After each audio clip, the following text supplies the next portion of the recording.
In this video, I'm going to show you how to graph y equals 2 minus cosine of 2x plus pi over 2. So this graph is a little bit more complicated in that it has this 2 minus in front.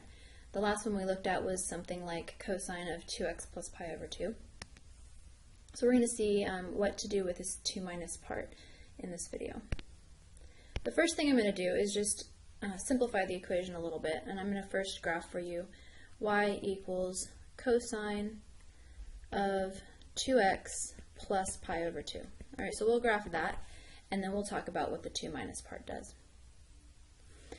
With this one, y equals cosine of 2x plus pi over 2, I need to identify what the amplitude, period, and phase shift are. The amplitude, remember, is just the absolute value of this number in front of cosine, which in this case is just a 1. So the amplitude is 1. That means it goes up 1 and down 1 from the center line. The period, and that's the distance that it takes for the graph to complete one cycle. The period is going to be 2 pi divided by the absolute value of b, which in this case will be 2 pi over 2, or just pi. And that means the graph completes one cycle in pi radians. The next thing is the phase shift. And the phase shift is how far the graph is scooted to the left or to the right. And that is negative c over b. So that's negative pi over 2 divided by 2, or negative pi over 4. So this graph is shifted to the left pi over 4 units. Let's go ahead and graph this one, y equals cosine of 2x plus pi over 2.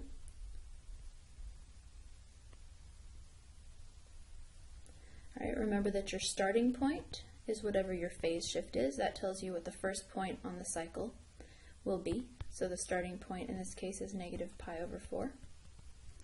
Let's also graph y equals cosine of x, just for reference. Starts at 1, comes down to negative 1, comes back up to 1, and this is at 2 pi. The y value is 1, and the y value drops down to negative 1, and this is just for your basic y equals cosine graph. Alright, so we're starting up at the top of the cycle, but we're shifting that back pi over 4 units. So back here at negative pi over 4, I know that I should be at the top of my graph. And that's where cosine starts. Alright, and then I need to find the ending point next, the ending point of one full cycle. The ending point is at the phase shift plus the period, because the period tells us how far it takes for the graph to complete one cycle. So I want to know if I start here, where am I going to end after one cycle? Or I'm starting up here this time and coming back up.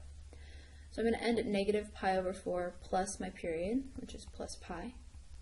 So that will be at 3 pi over 4. If you don't see that immediately, get a common denominator. That's 4 over 4, right? So you have 4 pi minus pi gives you 3 pi over 4. So I'm going to end over here at 3 pi over 4. Where is that? Well, let's count in multiples of pi over 4. I have a negative pi over 4 right there, and that is a negative pi over 4. Let me make it a little more obvious what it is. Negative pi over 4. Alright, and then I'm going to have pi over 4, so 0 is here. Pi over 4 would be here. And then this would be at 2 pi over 4. And then this would be at 3 pi over 4. And that's my ending point. So I'm starting here. Halfway in between, you can see, is right here at pi over 4, so that'll be our minimum point down there at negative 1. And then we'll be back up at our maximum point, positive 1, at 3 pi over 4, and that's one full cycle. So the graph looks like this, more or less. All right, well, that's the graph of y equals cosine of 2x plus pi over 2. I haven't applied the negative, and I haven't done anything with that 2 right there. So let's think about what those two things do. Let's look at the negative first. If we just were to graph now negative cosine of 2x plus pi over 2, and I will change to another color. Alright, so I'm going to graph y equals the negative of cosine of 2x plus pi over 2. What that negative sign does, if you think about it, come up here and look at cosine of x again. What happens if I just graph y equals negative cosine of x? Well, it takes all the y values and it just changes them to being negative, or to being the opposite of what they were. So positive 1 now becomes negative 1. 0 stays 0. Negative 1 becomes a positive 1, because a negative times a negative is a positive.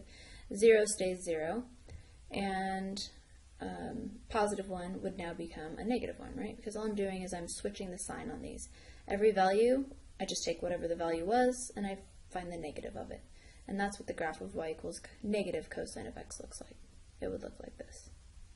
So what does it do to apply that negative sign? Well, it just flips the graph, or reflects the graph, across the x-axis. So you can see I've just reflected this piece down onto here. I reflected this piece up here and this piece down here. I reflected the whole graph across the x-axis. So that's easy enough. That negative sign just makes us reflect the graph across the x-axis. So I can do that over here as well. To graph y equals negative cosine of 2x plus pi over 2, I'm going to reflect this across the x-axis. So my point that was up here at positive 1 is now going to be down here at negative 1.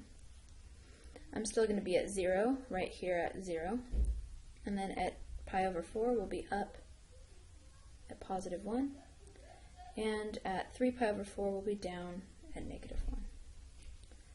Okay, so our graph looks like this.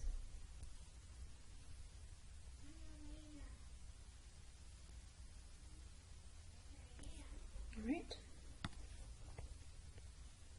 Well, I just erased it. Let's try it again.